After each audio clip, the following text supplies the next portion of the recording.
meditaremos no seguinte tema: o chamado para a mudança para a eternidade. A palavra do Senhor nos diz,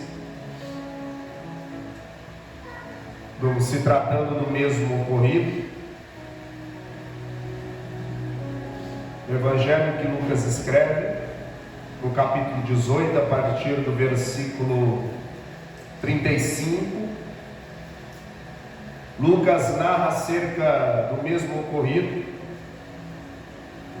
mas em especial Lucas ressalta o porquê Jesus está passando por Jericó, porque Jesus e os seus discípulos chegou em Jericó.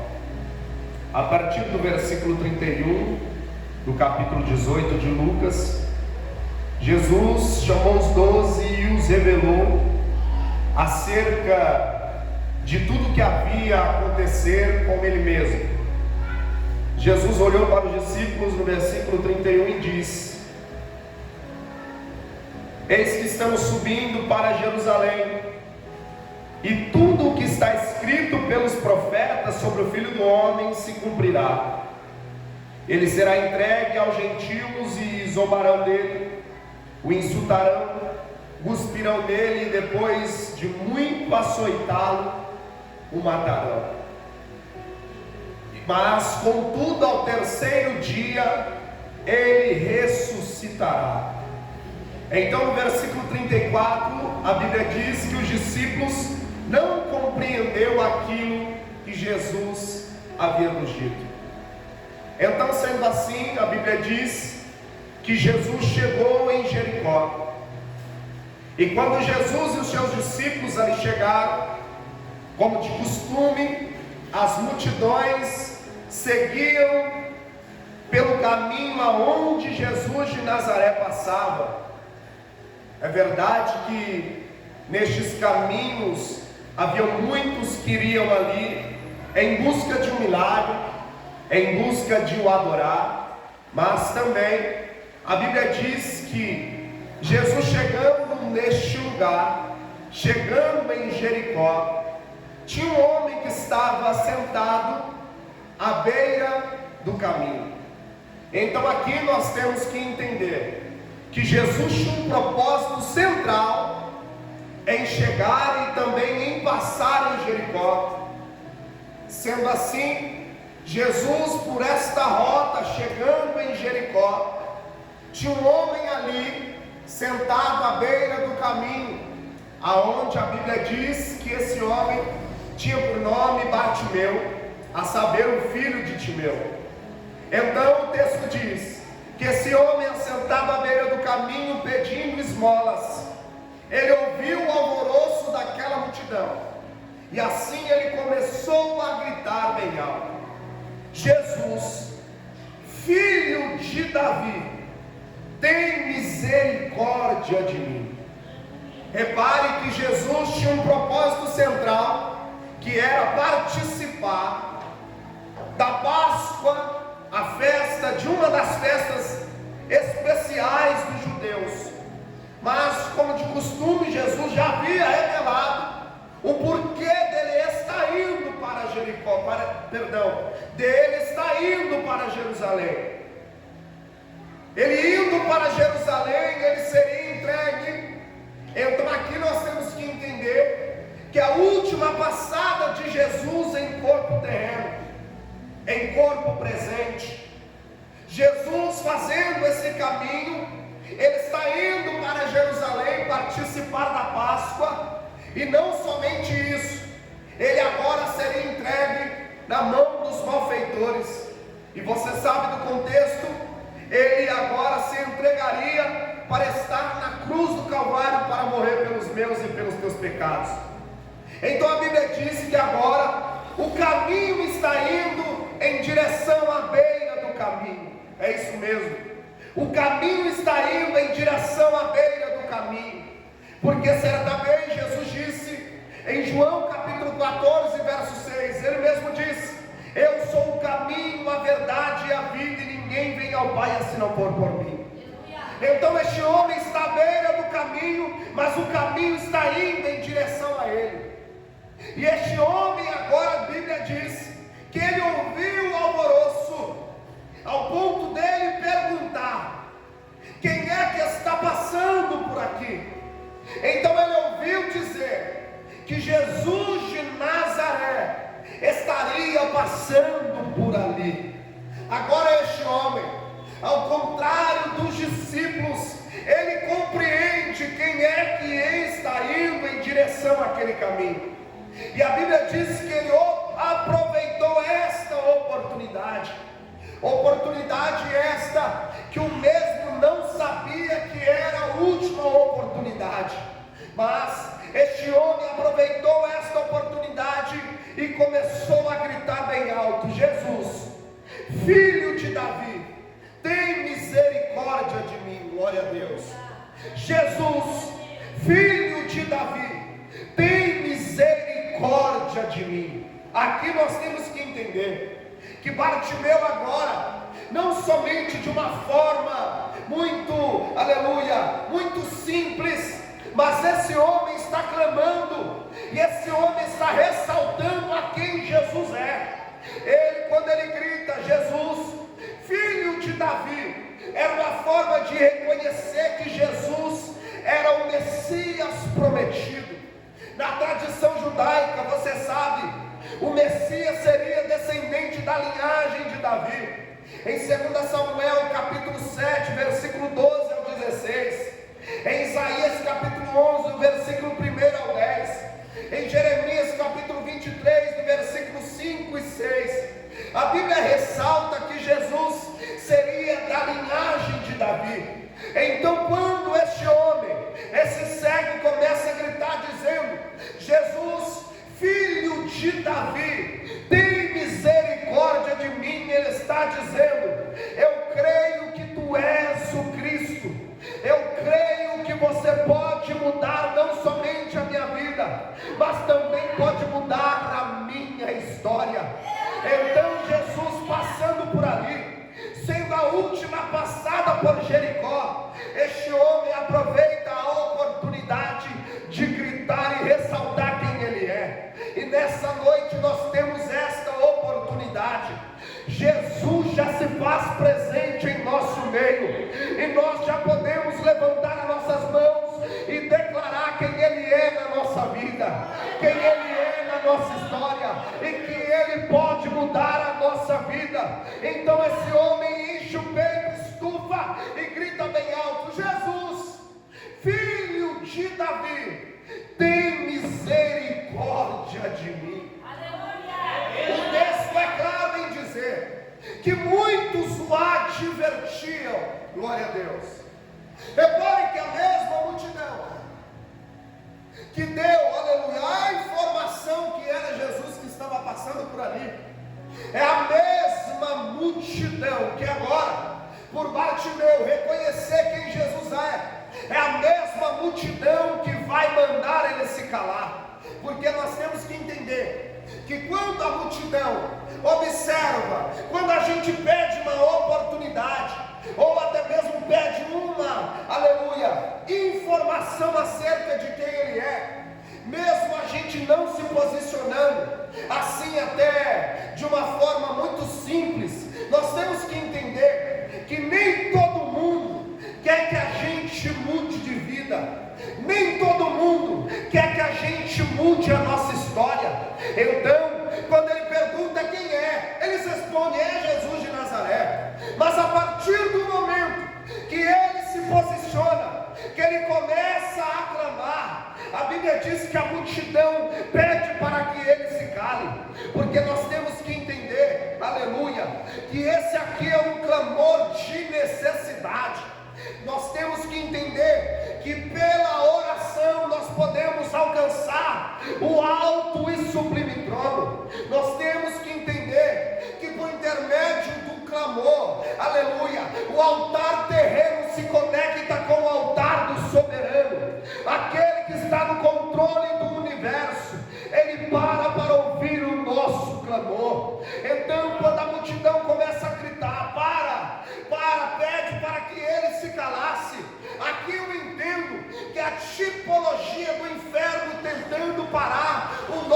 clamor, porque ele sabe que se Jesus ouvisse o clamor dele, teria mudança na vida dele. E é por isso, meu amigo Zuri, que muitas vezes quando nós se posicionamos em oração, as coisas tendem-se a ficar de mal a pior em nossa vida, porque nós temos que entender que a oração é a chave invisível que abre portas visíveis. Deus te trouxe nessa noite para te dizer: não desista de orar, porque é pela oração que nós reconhecemos que nós somos fracos.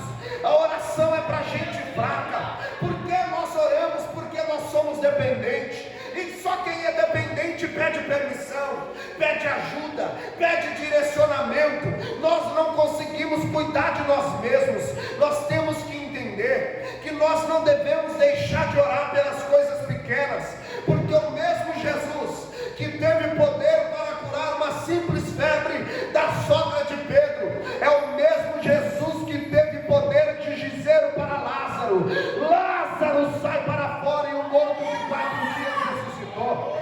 Então Deus te trouxe nesta quarta-feira, 2 de julho, para dizer em teu coração: a oração move o céu. A oração não é para gente forte, a oração é para gente fraca. Aleluia.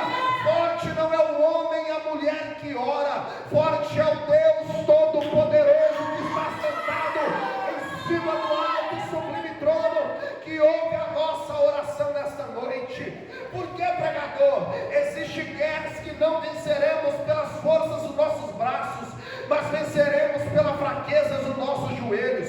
Deus te trouxe nessa noite para te dizer: o impossível dos homens pode acontecer na história de um homem por causa da oração. Quando oramos por meio do seu Filho amado, nós conectamos ao céu, e o céu nos trouxe nessa noite para te dizer: não desista de orar, porque é por intermédio da oração que o impossível pode acontecer. Aleluia. E Deus te trouxe nessa noite para te dizer: glória a Deus, o céu está se movimentando nesta noite para crente que ainda acredita que por intermédio da oração tem salvação, que por intermédio da oração tem transformação. E nessa noite Ele está a te dizer: eis que eu estou ouvindo a oração da minha amada igreja. O inferno pode se levantar, mas pode se levantar 10.000 de um lado, 1.000 de um lado, mas a tua casa não será atingida, porque nós estamos reconhecendo que aquele que é poderoso e nos ouve está aqui nessa noite. Quem pode celebrar com esta palavra? Glória a Deus, poderoso Deus. Me permita abrir uma janela. Em Lucas capítulo 1, a Bíblia diz que tinha um casal, um homem e uma mulher, que a Bíblia faz questão em dizer que eles eram justos perante Deus e perante os homens. Eles eram íntegros, mas a Bíblia diz que eles tinham um porém na vida deles. Isabel era estéril, mas teve um dia que o anjo se posiciona, quando ele está queimando incenso no altar. No capítulo 1, verso 13, o texto diz que o anjo aparece a ele e diz: Zacarias, a tua oração foi ouvida. Tu percebe que o texto diz que o próprio Zacarias olha para o anjo e diz: como eu saberei que isso é verdade? Eu e a minha esposa já é avançado em idade. Mas mal sabia Zacarias, aleluia, que promessa de Deus não tem prazo de validade. Se Deus é o Deus que ouve oração, Ele pode tanto fazer hoje, tanto pode fazer semana que vem, tanto pode fazer daqui um mês, pode fazer daqui um ano, mas a promessa que Ele nos fez, Ele é poderoso para cumprir na nossa vida. E então é por isso que devemos continuar em oração. Nós temos que entender que é pela oração que conseguimos forças, é pela oração que eu e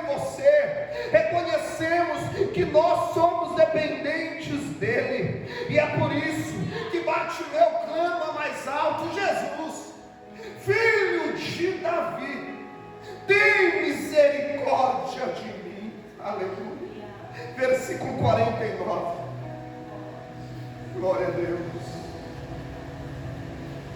Jesus parou. Ah, Jesus. Glória a Deus. Foi então que Jesus parou. Isso aqui eu acho lindo, sabe por quê? Aleluia.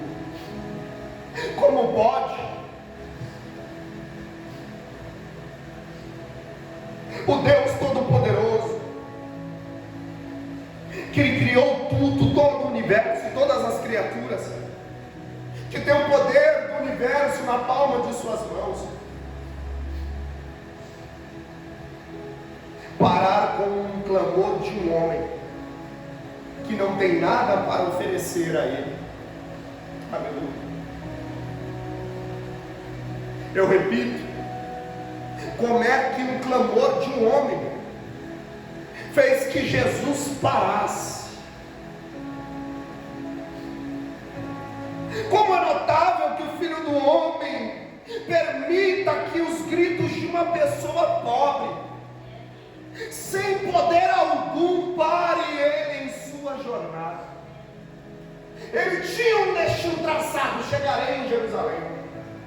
Mas por causa de uma oração, por causa de um clamor, a Bíblia diz que Jesus parou. E eu tenho uma notícia do céu aqui para te dizer: Herodes não parou Jesus. Aleluia. Caifás não parou Jesus. Anás não parou Jesus. Não deu glória? Então vamos mais. A cruz não parou Jesus. O túmulo não parou Jesus. Mas quando o homem gritou: Jesus, filho de Davi, ele parou para escutá-lo. Sabe o que Deus está dizendo para alguém aqui nessa noite? A cruz não me parou, Anás não me parou, Herodes não me parou, Anás não me parou, o túmulo não me parou, a pedra de 15 toneladas também não me parou, mas o clamor de um crente, o clamor da igreja, o clamor de um servo, o clamor de uma serva fez ele parar. Então Deus está dizendo para alguém aqui nessa noite: eu parei aqui na Assembleia de Deus Peroma para observar, para parar, para orar. Aleluia. Eu parei para atender a oração de alguém. Será que eu estou pregando para alguém que ainda acredita? Será que eu estou pregando para quem ainda acredita? Quem pode celebrar com essa?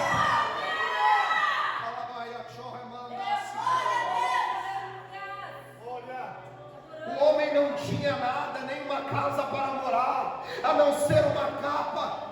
Mas mesmo assim, aqui ele nos mostra que não é o que nós temos.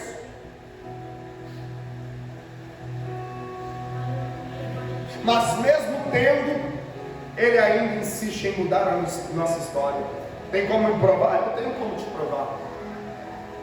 Em Lucas capítulo 19, a Bíblia narra a história de Zaqueu, que a Bíblia faz questão de dizer que era um homem rico.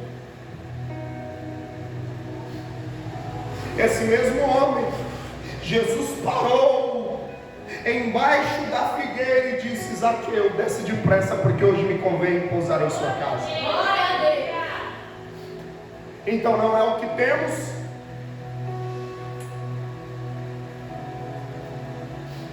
mas sim os propósitos que Ele tem em nossa vida. Aleluia. Então a Bíblia diz que Jesus parou e pediu: chamai-o. E assim foram chamar os cegos.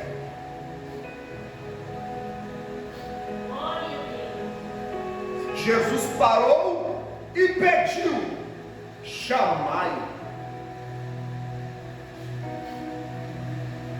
E assim foram chamar os cegos. Então aqui nós temos que entender: o poder de levantar Bartimeu não foi o poder de quem foi chamar, mas quem levantou Bartimeu foi a palavra que Jesus direcionou.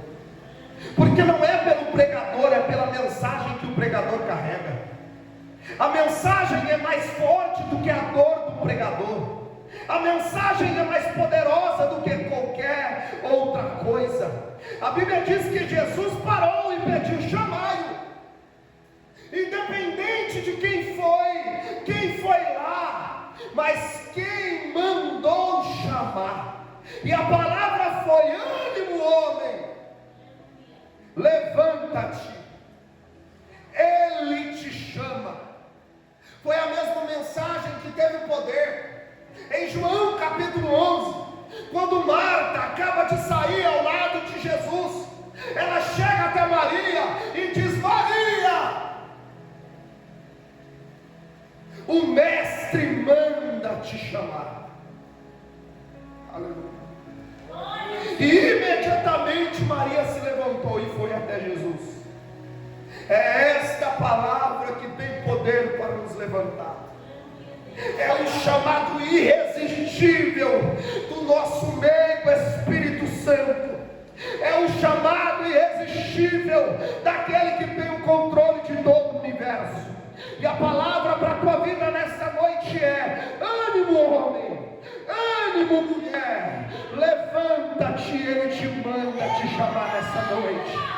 Ele te chama nesta noite. Tu reparou que o poder da palavra não somente teve poder de levantar o homem, mas teve poder de levar o homem até Jesus. Eu repito, a palavra não teve poder somente de levantar o homem, mas teve poder de levar ele até Jesus. E é isso, pregador, é isso.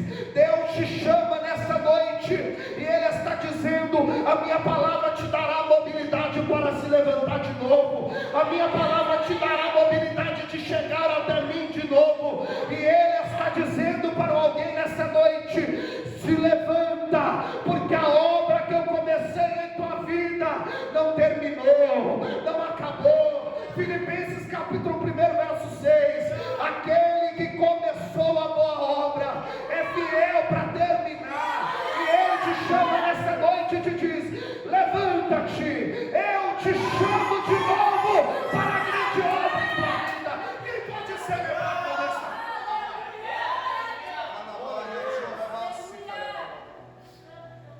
Oh glória, aleluia, aleluia, oh glória. Versículo 50.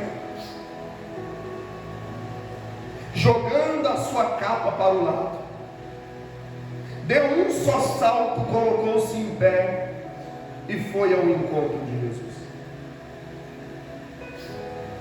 Essa expressiva capa, na tradução do termo grego, é hamatio, que é um manto exterior que os antigos usavam sobre uma veste interna, semelhante a um camisão de dormir.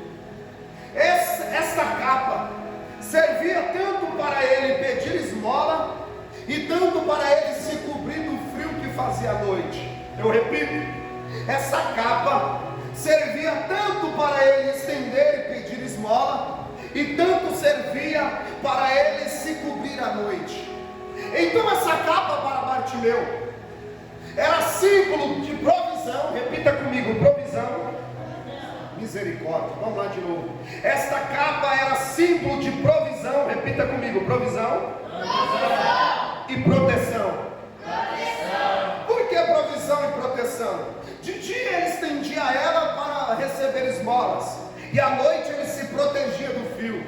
Enquanto quando ele lança a capa de lado, quando ele deixa a capa para trás, ele está dizendo: agora minha provisão não está a respeito de uma capa, a minha proteção não está mais acerca dessa capa. Agora eu terei provisão em Jesus, e agora eu também terei provisão em Jesus. Eu repito, esta capa eu não preciso mais, porque antes era símbolo de provisão para mim, era símbolo de proteção também para mim, mas agora a história mudou. Eu irei ao encontro dele, e nele eu tenho provisão, e nele eu também tenho proteção. Eu repito, em Jesus nós temos provisão, e em Jesus nós temos proteção.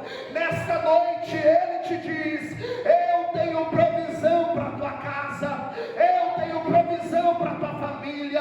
Me perdoe o vocabulário, mas a nossa fé não está firmada em nosso emprego, a nossa fé não pode estar firmada no nosso bem material, a nossa fé não pode estar firmada no salário bem remunerado que você tem. Não, por quê? Porque é dele que vem a nossa provisão, é dele que vem a nossa proteção. Não é o seu amigo advogado que pode te proteger, não é o teu amigo juiz que tem o poder para te proteger, não é os teus amigos policiais que tem poder para te proteger. Não, pregador, não, porque aquele que habita no esconderijo do Altíssimo, a sombra do Onipotente descansará. Ele está dizendo para a tua vida nessa noite: eu tenho provisão para a tua vida, e eu também tenho proteção para a tua vida.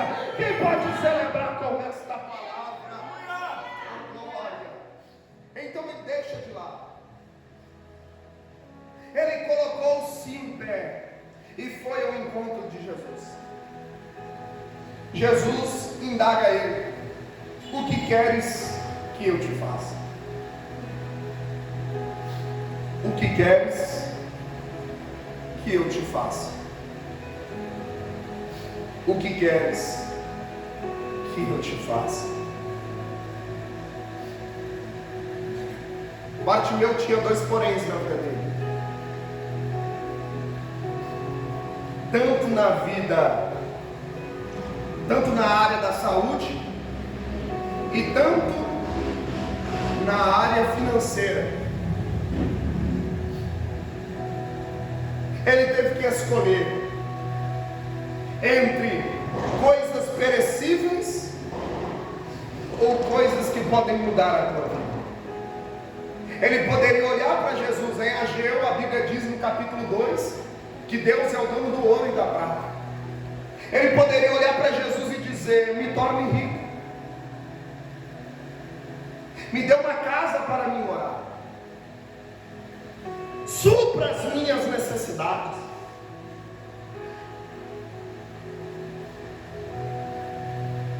O que nós pediríamos a Ele nessa noite se Ele nos fizesse essa pergunta? O que queres que eu te faça? Eu repito, qual seria a nossa resposta à pergunta que Jesus está nos dizendo? Está nos fazendo, perdão. O que queres que eu te faça? Qual seria o seu pedido nesta noite? Bartimeu rogou a Jesus: Raboni, mestre, que eu volte a enxergar. Então Jesus olhou para aquele homem e disse: vai-te em frente, a tua fé te salvou. Aqui nós temos que parar e entender. O homem pediu o quê? Uma cura. Mas Jesus olhou para aquele homem e disse: vai-te em paz, a tua fé te salvou. Então aqui foi um milagre duplo. A Bíblia diz que no mesmo instante esse homem recuperou a tua visão. Mas Jesus olhou para ele e disse: vai-te em paz, a tua fé te salvou. Essa palavra aqui, salvou, salvo, no grego é sozo. É a mesma pronúncia que está em Lucas capítulo 19, se não me falha a memória, no versículo 11, aonde a Bíblia diz que Jesus olhou para a multidão que interrogou acerca de Zaqueu e disse: o Filho do Homem não veio salvar e restaurar aqueles que se haviam perdido. É a mesma pronúncia. Então a pronúncia aqui é sozo, que é combinando as dimensões físicas e espirituais. Então aqui temos três questões aqui a ser resolvida e eu já termino. Bartimeu teve em Jesus a provisão, a proteção e a salvação. Eu repito, Bartimeu aqui teve em Jesus a provisão, a proteção e a salvação. Mas o que mais me chamou a atenção aqui, que a partir do momento que esse homem recuperou a visão, ele passou a seguir Jesus pelo caminho. Se coloque sobre os seus pés, por gentileza, já terminou. Aleluia. Jesus não pediu para que esse homem seguisse a ele. Jesus não pediu para que Bartimeu seguisse a ele. Para onde Jesus estava indo, gente? Você já esqueceu? Misericórdia. Ele estava indo para Jerusalém. Fazer o quê? Ser entregue na mão dos malfeitores.